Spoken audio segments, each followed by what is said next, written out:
This is a very special conversation because Mhm. we're getting to speak to one of our finalists for the TEDx Global Ideas Search that we had here in London back in November.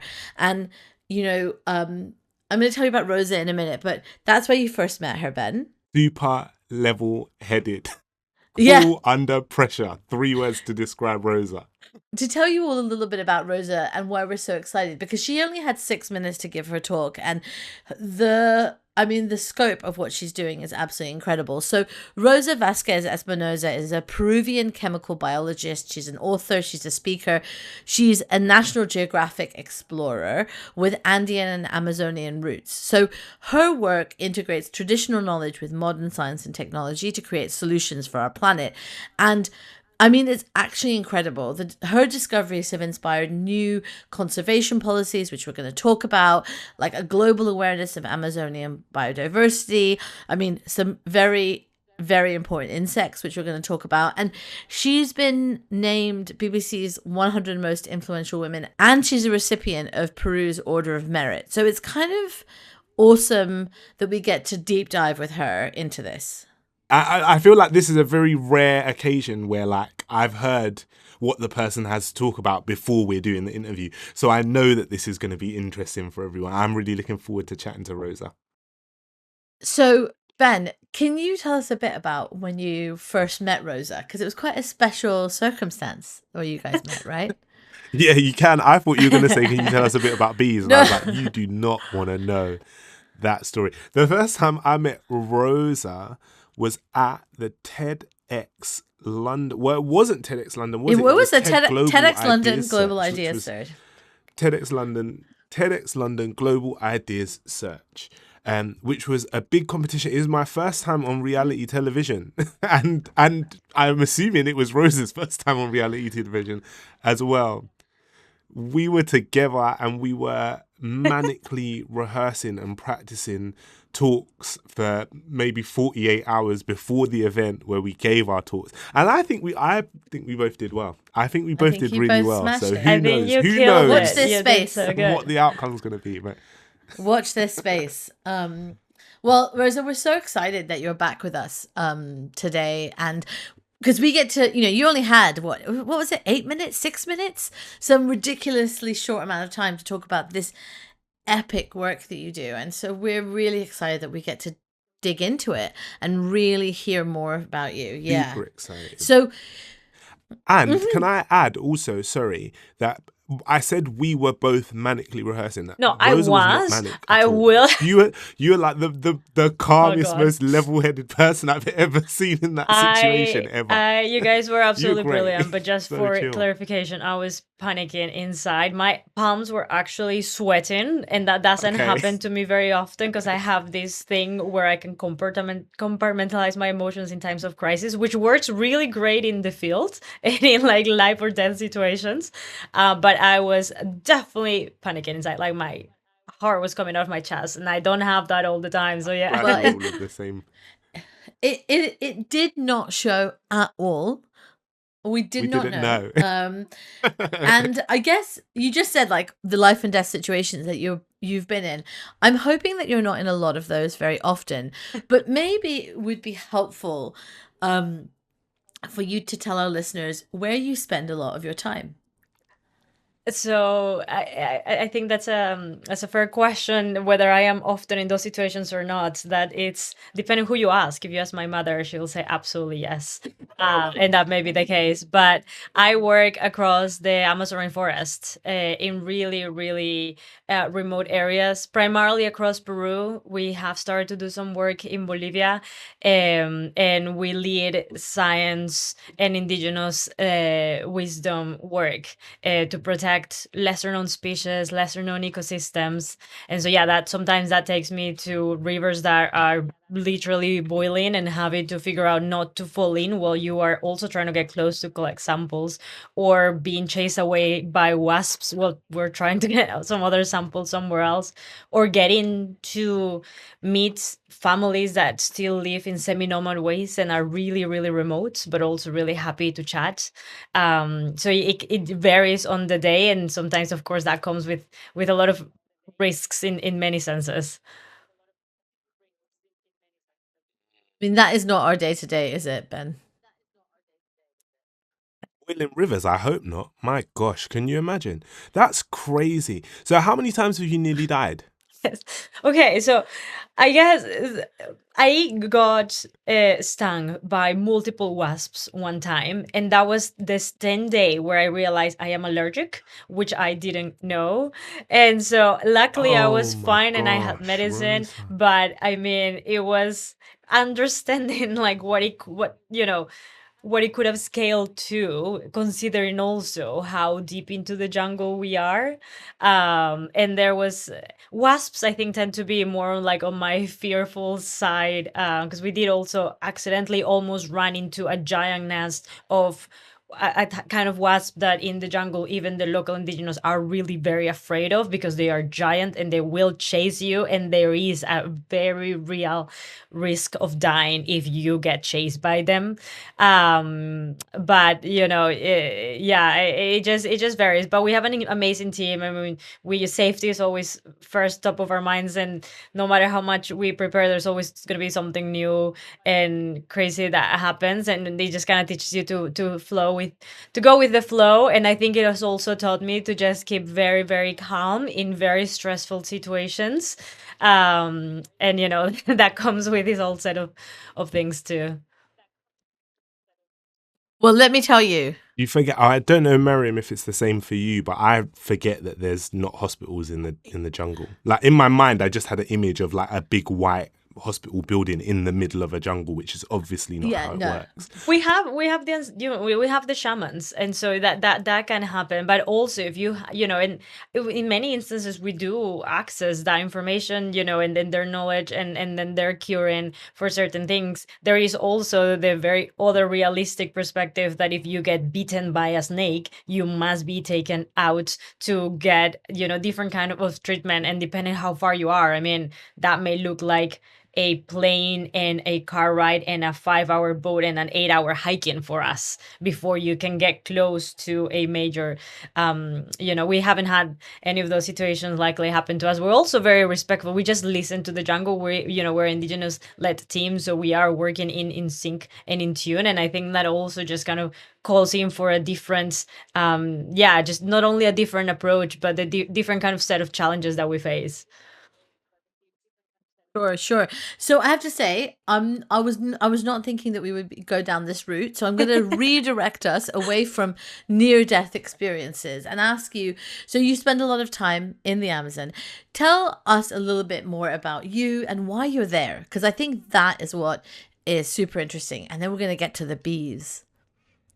So I grew up in Peru, and I was born and raised in the capital city, which is like any other busy gray city. But my family comes from indigenous parts and rural areas, both from the Andean Mountains and the Amazon forest. And so since I am 1 years old, they have taken me to visit our family members and our cousins. So I've had a very a childhood very deeply rooted in remote areas of the Amazon forest and the Andean mountains, really embedded in indigenous wisdom and culture, which is my ancestry. And so, fast forward, I decided to become the first scientist in my family. I studied abroad, and I really wanted to make that count. So instead of choosing perhaps what would have been the easiest and smartest choice for some, like going and get a big paying pharmaceutical job, I decided to throw it all of out of the window and decide to build something that I had not seen in Peru, which was having amazing high impact science led by indigenous people and youth.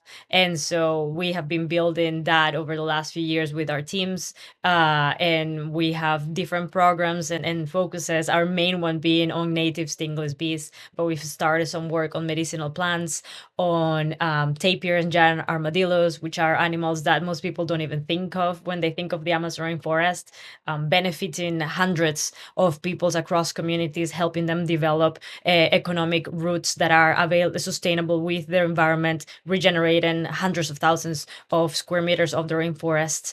And then we are very loud on advocacy as well. And yeah, that's kind of what I do. And I split my time between the UK and Peru, getting to share about the work we're doing too. Mm. I mean, it is incredible. And I guess one of the questions that when I became first familiar with your work, really, one of the things that stuck out for me is I think we're in this place where we are hearing more and more that we have to listen to Indigenous people, that we have to engage with them. But there's this romanticization around like Indigenous people where it's like, yes, they have lots of wisdom, but not science. We have the science. And I think you're challenging that perspective.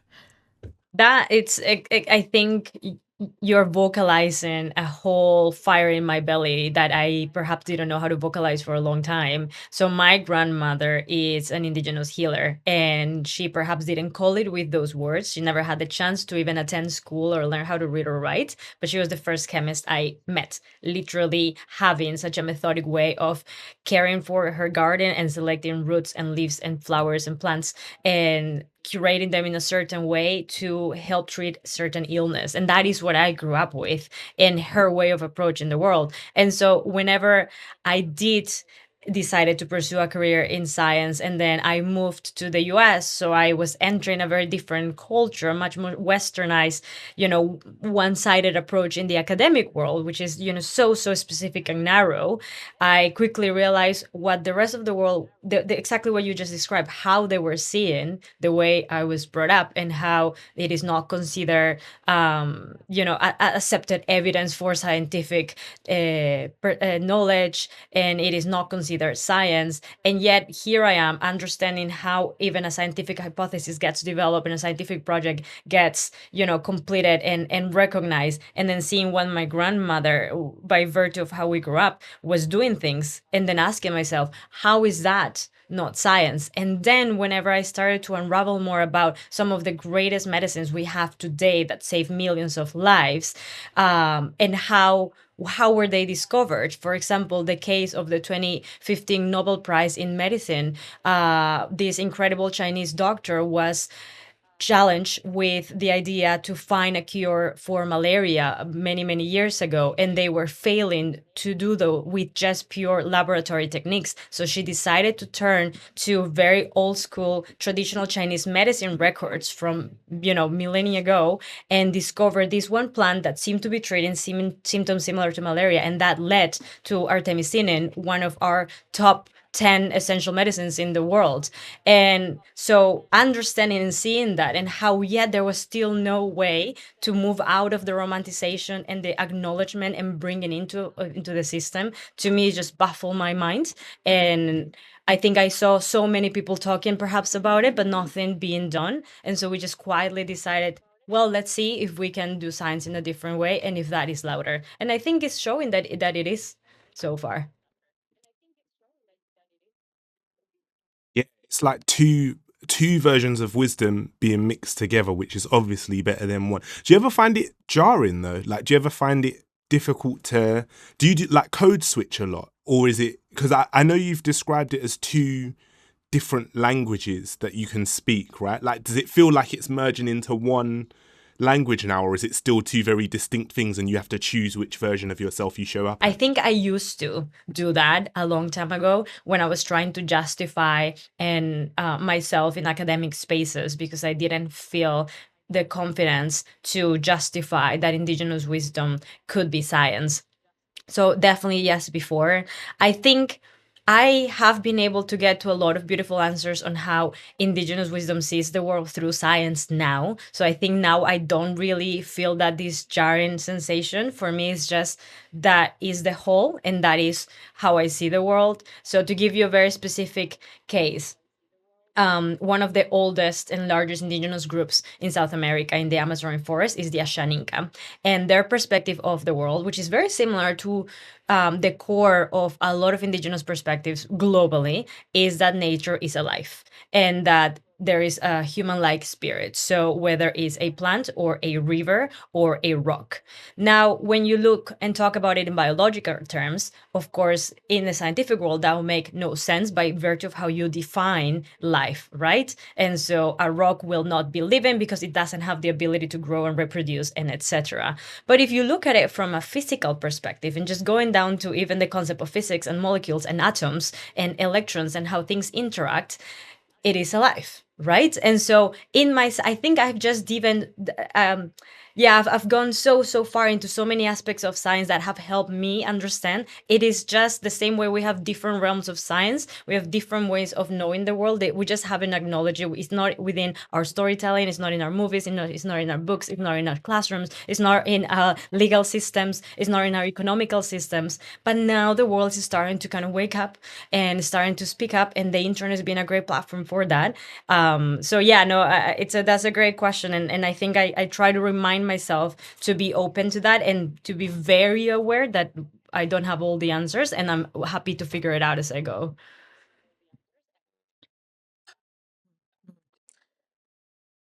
Do you feel like, because I want to come to the specific work you've been doing around bees, because it's what you did your talk on. But before we get there, I guess just my last question in this around this is, do you feel things are changing or evolving in the way that maybe Western knowledge and science is incorporating and finding ways to understand that language, engage with it? Is there, I guess I'm curious to see, like, what happens when those things come together? Like, is it, for someone who's never thought about this before, what does that look like? That's a great question. And I think we're at the start. So for example, for context, for people that are not familiarized with this, we now in big platforms like United Nations conferences or TV, there is starting to be slightly more representation of indigenous voices. And for many, it may seem like, oh, then that's great, we're checking the box and that's enough. When we look at the details of, for example, how legislation is being made, how policy that is having tangible impacts on how an ecosystem is treated or animals are protected, though a lot of those are not incorporated in indigenous knowledge systems yet, because most of those are being based on Western published academic knowledge. And so I do think that because the internet is available and there's a lot of youth like me that is descendant from indigenous people that are getting the Western education, seeing kind of like the gaps and these potential solutions coming together, we're being a little bit more loud about it. And we are at the moment where we've come with a big challenge, which is, wow, it is really difficult to talk about it because there is such a bad history of mistrust and abuse and extractivism. So it becomes such a fragile conversation, and I think we are in that stage, which is why I think it's so interesting, because if we can move from this just walking around eggshells and into something productive, then I think we're going to see an incredible shift in how science is made, in how education is being taught, how policy is drafted over the years. So I think we're right at that moment. Which is why I think it's so critical to give the spaces, to the people that are kind of at the forefront of this. Because I envision that in 10 years, if we can move this conversation at this critical stage forward, then in 10 years, we're going to have new updated systems that are not neglecting the incredible Western academic science that we need and that has given us, surgery and developments in technology and AI, but that has a way to incorporate additional knowledge systems and work together. Because, of course, if you bring a shaman that thinks that a river is alive and a very specific biologist that is telling you it's not, the first thing that we see is, oh, that clashes, that makes no sense. But if you find common language, or perhaps, maybe these can guide you towards a certain solution within this problem, and maybe you can use your scientific tools to help answer. If we stop the judgments, and there's no specific solution. We need to develop these frameworks and we need to develop these plans, but we can only get there once we get past this fragility in the conversation. At least that's my opinion and hope. Super interesting. In my mind, it looks like at the moment, what it looks like is like scientists take field trips to the jungle. And sometimes you go to a conference and there's somebody who is indigenous in tribal wear or in traditional wear at a conference. But it sounds like we're moving maybe towards like labs in the forest, or like some version of have it holding both of those things at the same time, and that knowledge being not just transferred, but also coming from those spaces in ways that we haven't seen, which sounds really interesting. I think you put it, I mean, beautifully right there. That's exactly it. I think most of the science, I mean, definitely historically, still nowadays happens in the parachute way, which a lot of people are trying to move away and are trying to figure out what does that look like. And I think if we just hold those conversations, the solutions come really quickly because it happened to us. And I think our situation, I don't think we are special. I think we just did things slightly different and look at the results we're getting by virtue of holding those conversations, not running away from that fragility. But that's exactly it. I think most science, comes from outside, decides what's going to happen, decides what's going to be shared, and then without necessarily incorporating that voice. And I've had cases of our indigenous leaders being invited to these incredible conferences, and then just photos are taken. They're not even given the space they were promised to talk, but everybody saw them, and then there was representation. Was there? So I think that's exactly what you're saying. And it looks different, whether it's a physical laboratory in there or just training the locals to use science in a way that is serving the community or serving the nature and have that conversation. And I don't think we should be scared that means, that's going to break collaborations or that's going to forbid access from others to come in. I think it's the opposite. I think it's just shifting the power ever so slightly so it's more equitative, and not be afraid of that, because I think that is gonna, I think it could lead to massive, massive positive revolution in getting solutions that we need.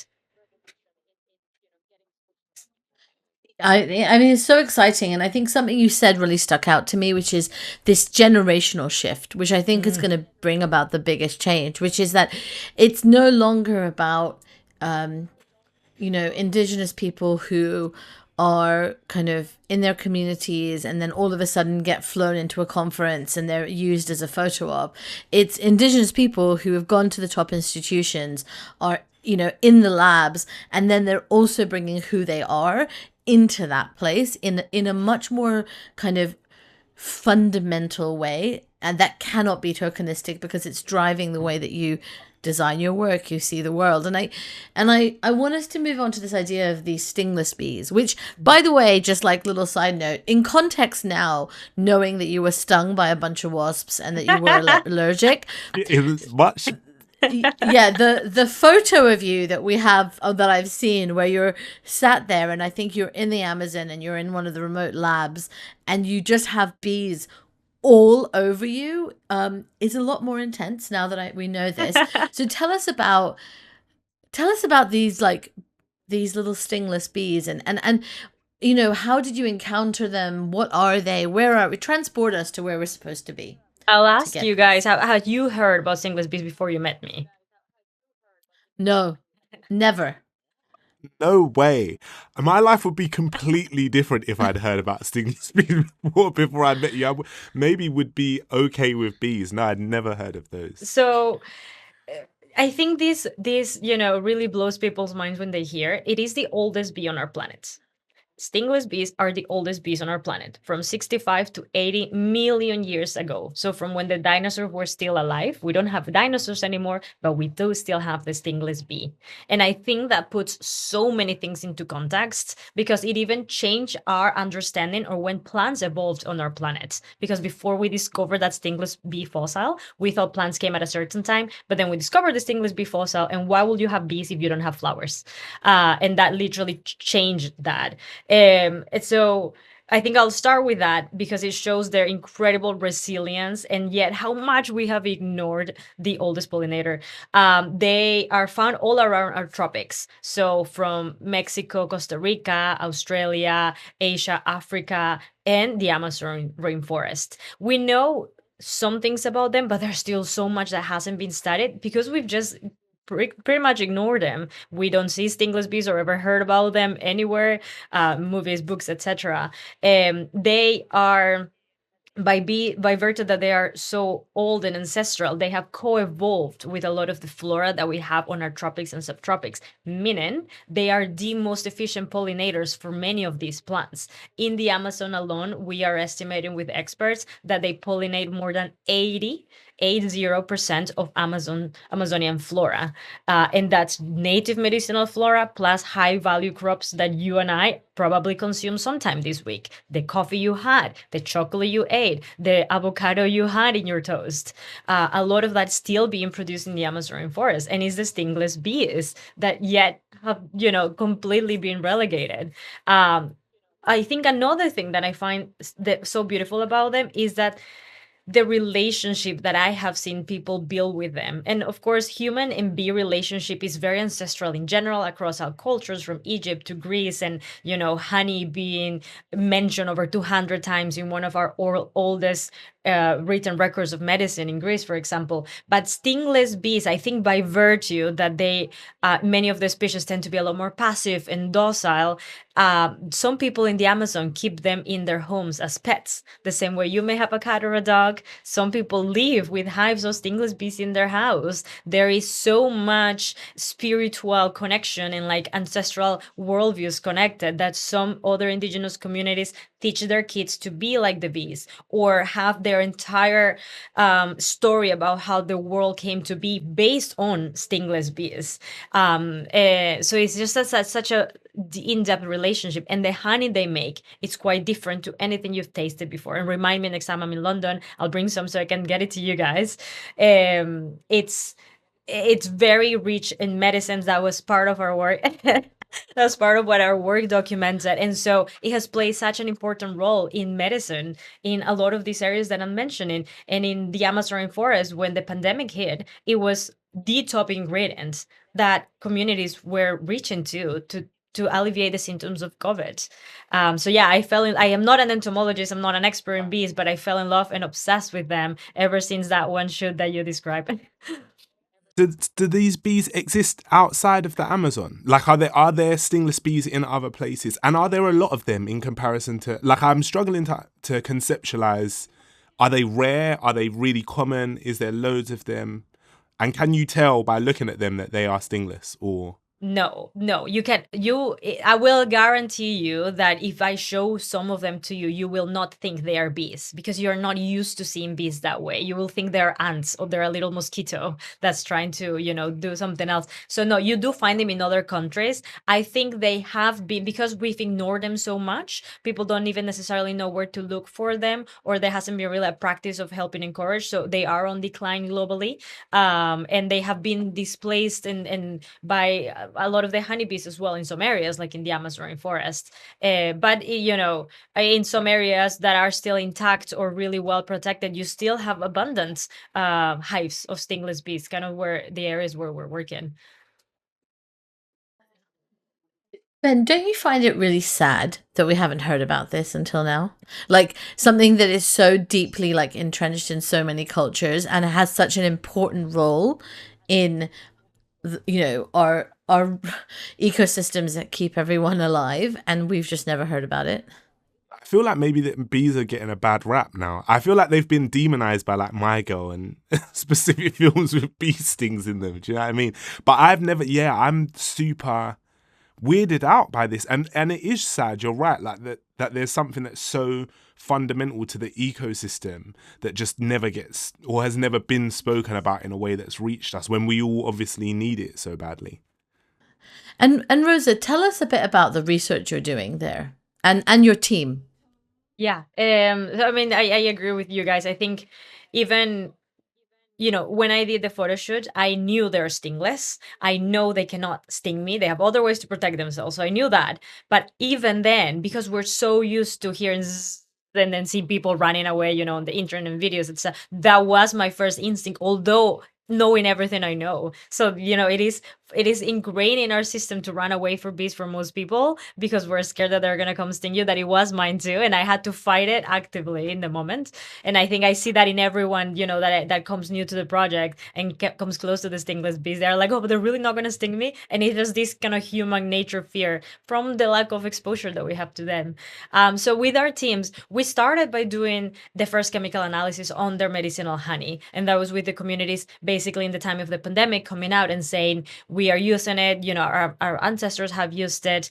Is there anything in the science that shows that, adds validity to this? And at that time, the honey was being sold for next to nothing. Like, it was not really valued because it looks different, it tastes a bit different, and people thought it just means nothing. And so with our work, we showed that there were hundreds of medicinal molecules. And I originally thought that that was going to be it. That was going to be all my involvement. I was a scientist and period. But I think we saw so many things opening up from there that it just has grown into this large program that we lead with my team now. And so we have one aspect on science where we are building the first map of where these stingless bees are. And also, I think I mentioned it in the talk at the TEDx, but they nest inside trees, and so they're really difficult to find. So there's a whole other sense of ancestral kind of understanding there, how to even find them in the wild, and that's kind of what we are doing. We have beautiful collaborations with academic partners to study their pollination on coffee, because we've now learned they are incredibly important for coffee, and I think we all relate to that. So that can really drive down the impact, understanding what parasites are impacting them so we can take action in advance, understanding more about the honey and helping with commercializing that, because it's critical income for the families that keep them alive and keep the forest alive. But we have a program on capacity building. So we created the first program that benefits stingless beekeeping women, because something that I realized when I started this work was that a lot of the women were really keen to have the stingless bees around because they're not afraid that their kids are gonna get stung, and they can keep the bees on their backyard. So suddenly they can start making some income without having to leave their cultural roots behind, without having to leave the children behind. And that just, to me, spoke so powerful as an actress, as a thing of change. And so, yeah, we've been benefiting over 600 people so far with this program, and we're building, expanding beyond that. That has led us to connect with semi-nomad people in other countries, like in Bolivia, where we got to meet with incredible Issey women last year that came into contact with the world only in 1996, but yet are looking for ways to make a viable income as women, and they are turning to stingless bees. And yeah, and then the policy work, I think I got really angry when I learned how much they're suffering, how little we know, by virtue that there were no mention about them in the law. And so we've been driving big change on that aspect too. So when you're discovering all of that, well, discovering being the important word in the sentence, does this feel like discovery to you? Does it feel like you are, I don't know who the right person is to say that's not colonial. Is it like a Christopher Columbus moment where you're discovering this new stuff? Or does it feel like you are just recognizing the things that are already around you? Yeah, to me, I'm just getting to have the beautiful position of getting to share what the communities want to share with the rest of the world. Because to be honest, a lot of these methods are only possible thanks to the knowledge that they had, or their grandfathers or grandmothers had.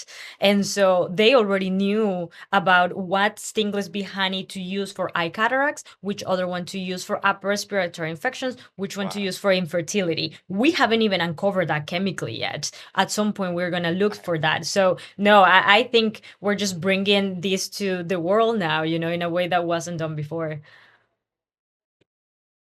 Can I ask a geeky question? I want to get into the Of course. geekness a little bit of it. When you say that you found these like you said medical molecules. What did you say? Medicinal molecules. You've identified this. Yeah. So when you say that you've identified these medicinal, I can't say that. When you say you've identified these medicinal molecules, what does that mean exactly? Like, for those of us who are, don't have the science background, what are we talking about here? Ibuprofen, right? I love that. So basically, molecules have a specific weight. So the same way when you get, on a scale, or I get on a scale, we have a specific weight. Well, it depends, of course, on the year for me if I've had too much food, but molecules have a specific weight as well. And we have like machinery to help us identify those numbers, those masses, and those patterns in how that number shows up that are unique to the molecule.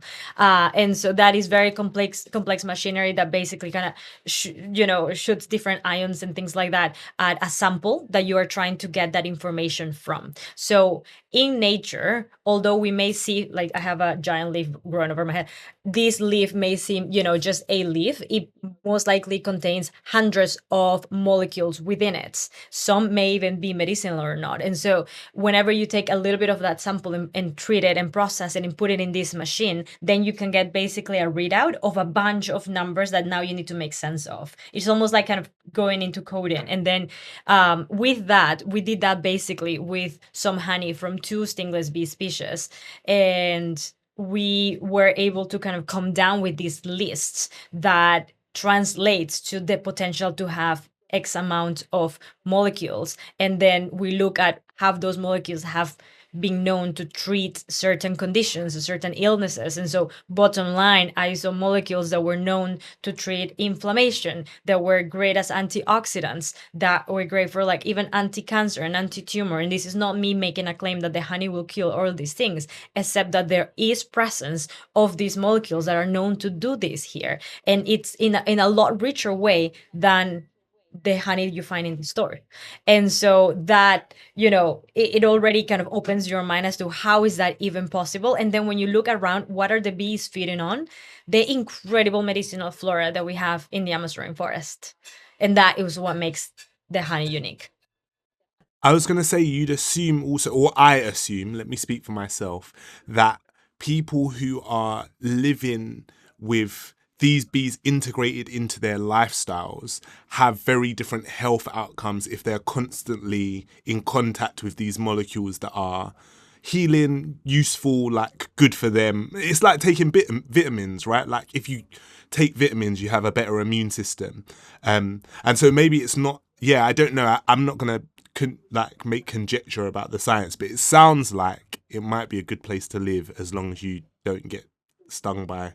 I mean, many people do take it, to be able to keep up their health and like their well-being, and even just honey in general, not even just talking about stingless bee honey. In the last 5 years, like, literally now, there's been so much more new research. It's almost kind of like making a comeback in terms of its improvements for memory, for cognitive development, for our human health. It's incredible. And when we look back at historical records, many of our, ancestral civilizations from Mexico to Egypt to Greece put such an importance in honey, and some of that was stingless depending on where you were in the world. It only makes sense. We just kind of relegated that information, for a long time.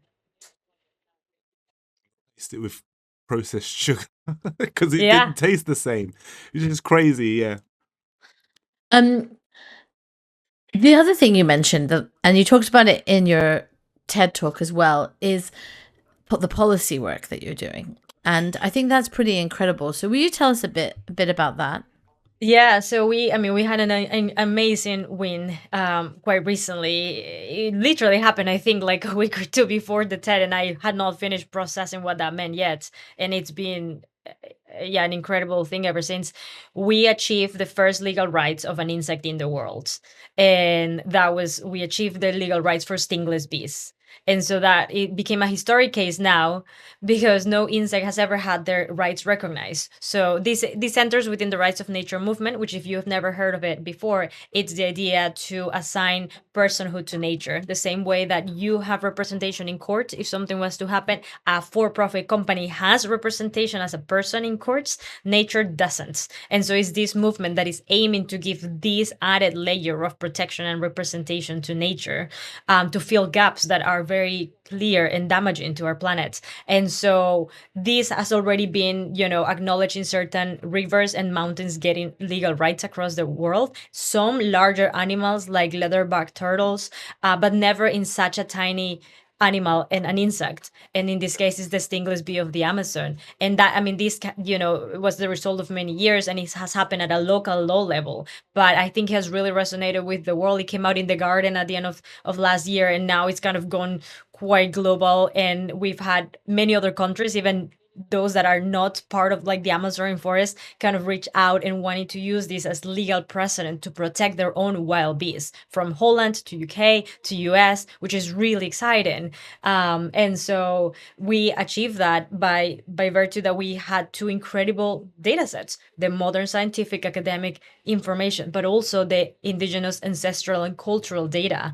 And I think that was unique of our work. We also short before that, about a year before that, achieved a national law in Peru that for the first time recognizes stingless bees as the native bees. And it's something that sounds so obvious when I put it like that, but the reason why they've been kind of gone in decline in Peru, nobody even in Peru didn't know about them, is because the only law that talked about bees in the country talked about foreign bees. It protected and promoted the Apis mellifera, which is the European African honeybee. And because of that, our poor native stingless bees, our original bees, were just completely left aside. And we recognized this gap. And then it was one of the first things we fought for, and it became a national law. And that was really critical to then get onto this next step of the legal rights.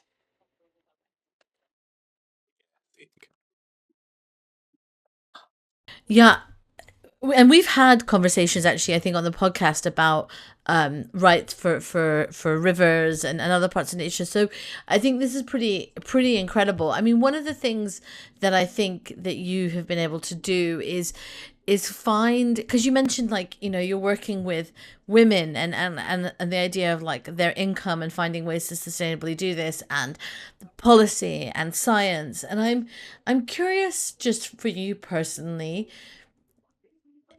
like, how does it feel to have brought together all of these kind of, for some people, very different things? Um, it wasn't a master plan, and I think we just saw gaps and addressed them as we went. With a very passionate team. And I think had we realized what we were in for in advance, perhaps we wouldn't, have dared, because we are a small independent team with limited resources.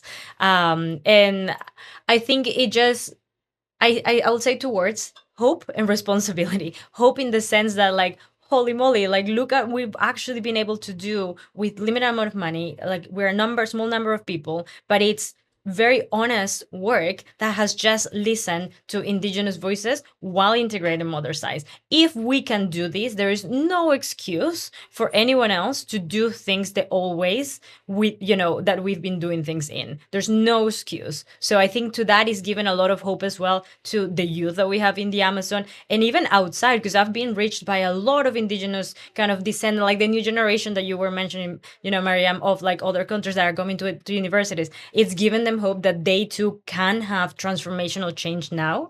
And I think at the same time, I just feel such a deep sense of responsibility that this is only the start. If we've come this far, we can go even farther, guys. And how can we take now this model and show that it can apply somewhere else? And maybe that is the legacy aspect, maybe when I'm not here anymore in the world, then there is at least some sort of a path that can have some sort of guidance for the next little person, a little girl, a little boy that comes from the Amazon and then just wants to change the world.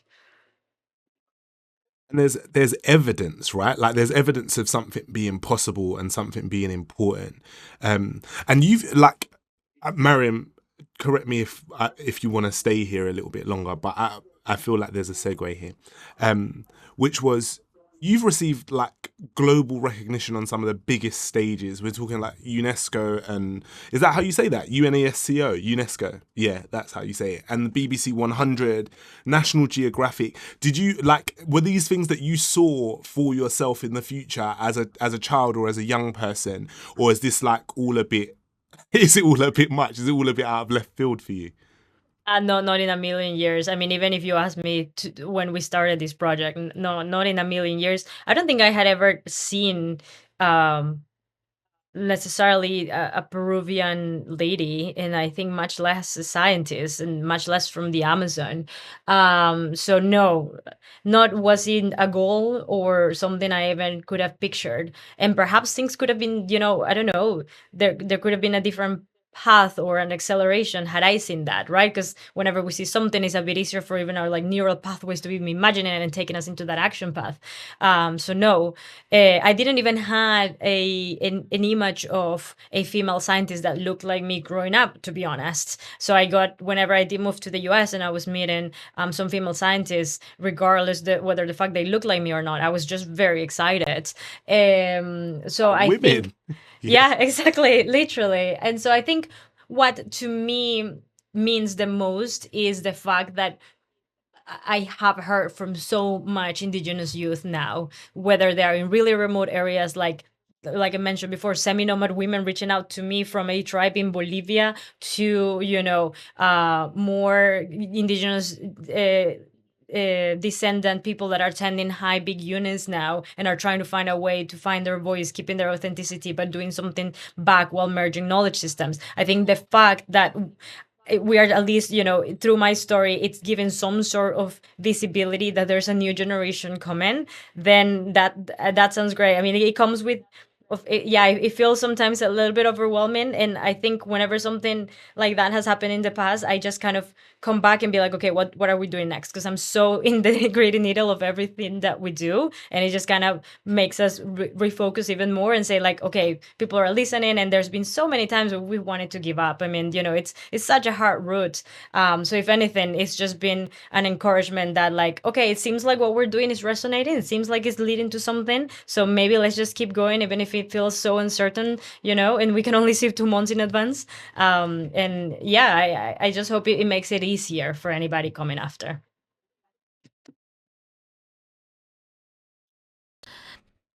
I have a question for you because I think that's kind of incredible, this idea of creating that precedent.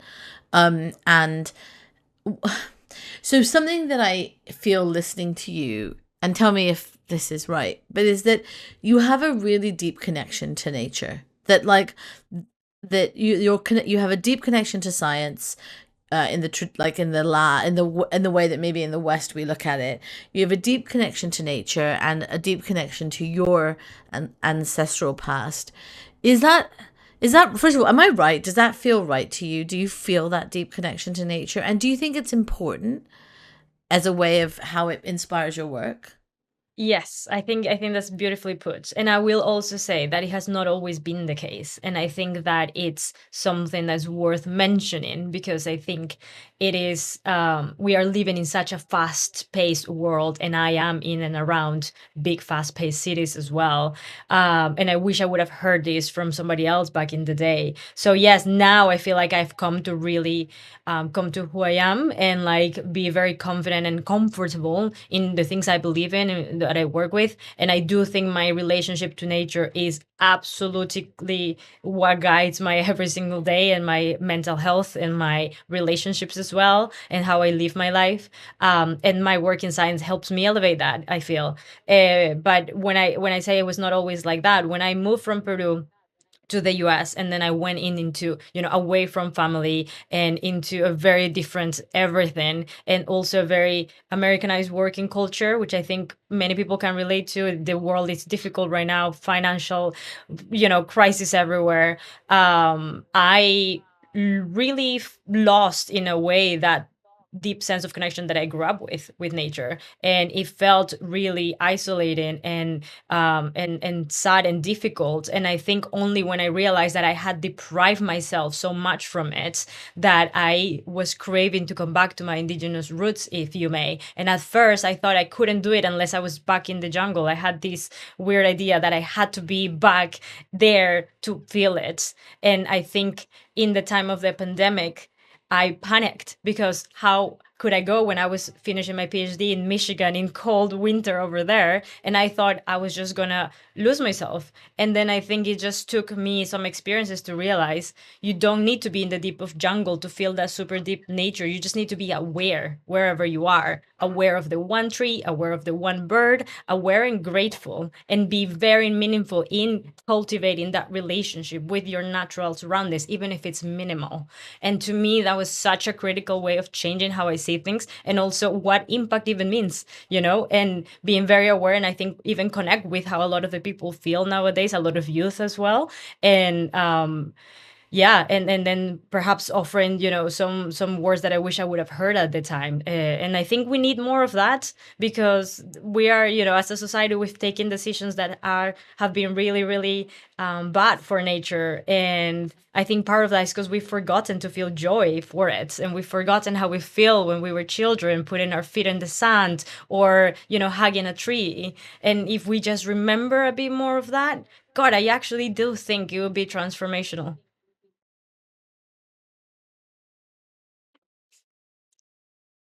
I really appreciate you sharing this idea that you weren't always connected, because I do think that for those of us who've struggled with our connection to nature, sometimes at least I have felt, I won't speak for other people, I felt, because I struggle with the connection to nature, that if you don't have it, that somehow you're just not going to have it. That like you either have it or you don't. Yeah, you're born with it, or it can't be developed. Yeah.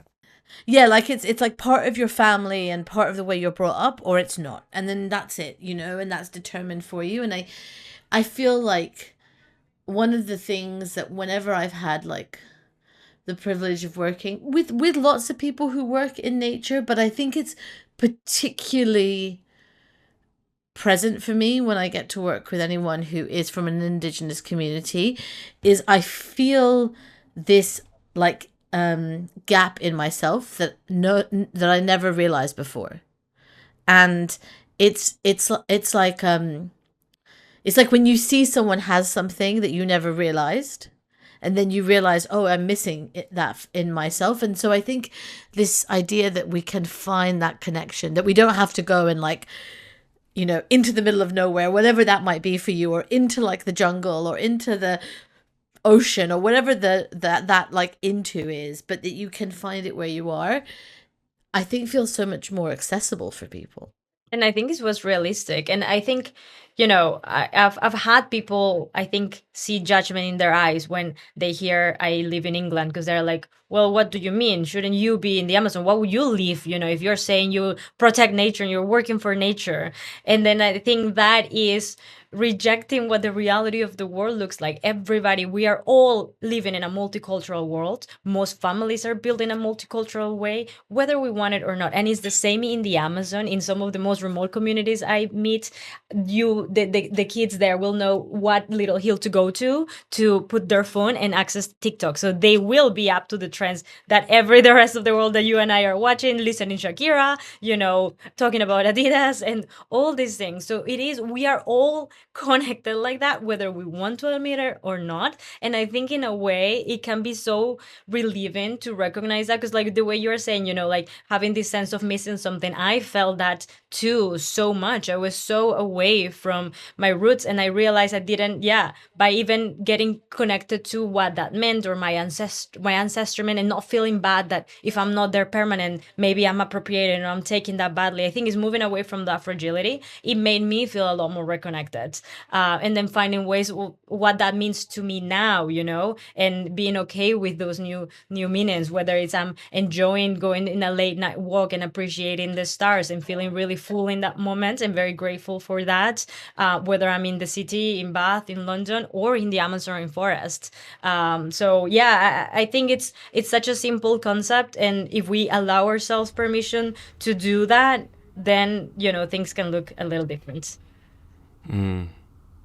I feel like you've given us permission to do that, which is nice, because it doesn't always feel that way, and I think it can feel like a lot of pressure to do it in a certain way, like you're failing if you haven't done it in a specific way, or you can't point to any examples. And I love some of those examples that you gave of like looking at the stars and feeling connected to nature. I'm wondering if you've got any other have you got favorite places? Or now I can't get that image of the kids on the hill out of my mind. And I imagine if you ask them where their favorite places were, they'd be like, where I can get a signal. But do you have like do you have any favorite places or like memories in nature?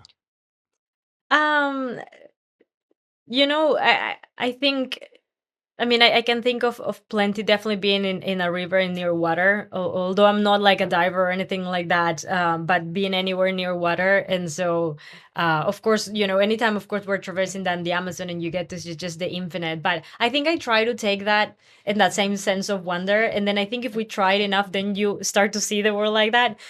Even when I'm walking, in Somersets, and then there's a river, and then I'm just kind of staying still and like just really focusing on all the details. And then just being very appreciative like that. I think, being by water makes me relax. There's a lot of scientific evidence how that actually does help, lower your blood pressure. Walking after the rain as well, there's a lot of beautiful scientific evidence that there's like literal molecules that are coming there and soothing your brain.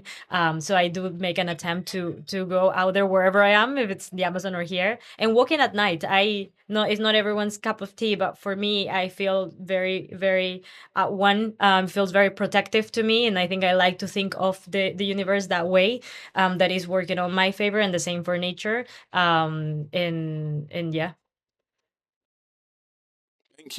Thank you for sharing it. I feel like it's it's the beauty of knowing that nature is everywhere and you can connect to it wherever you are, right? In whichever context you're in. And also, like, it's not always so I love all those things, except the walking after the rain. I try to stay away from rain, but I love walking at night. I love being by water, and I think it has taken me a very long time to like let myself think of those things as being with nature, because for so long it was so many like very prescribed things. Like Ben and I, if you listen to this podcast, you've heard me say this before, but I say that like I don't want to be camping. I don't want to be hiking. I don't want to be doing those things. They're not my cup of tea. But do I love swimming in the ocean? Do I love being in forests?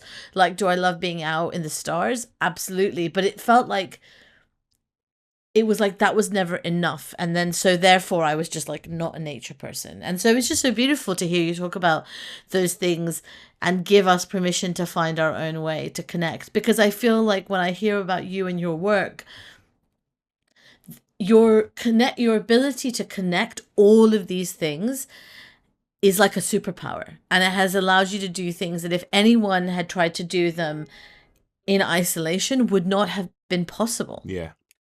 No, that's a great. Thank you for saying that. And I think it's that narrative, right? It's the storytelling again. Like what we see is what we think it's supposed to be like. And I think we're so used to seeing these very immersive and deep and very unique one-sided experiences to be one with nature. But I will tell you, if I'm with a group of indigenous women in the jungle and we're just chilling at night, we are going to be doing what I feel I end up doing here in Bath as well, which is look up at the stars and just chat.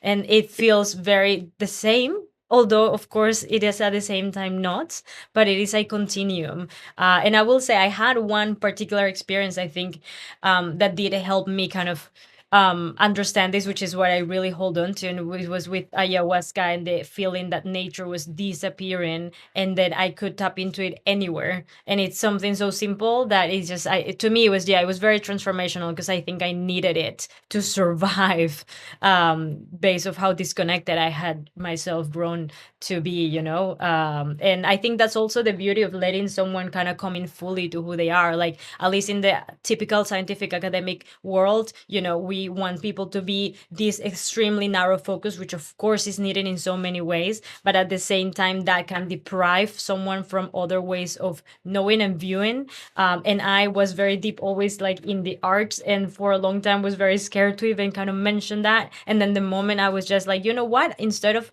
making that disappear, I'm just gonna keep it within myself, and then just bringing yourself fully instead of what we think it should be. That's the only way to make a new path.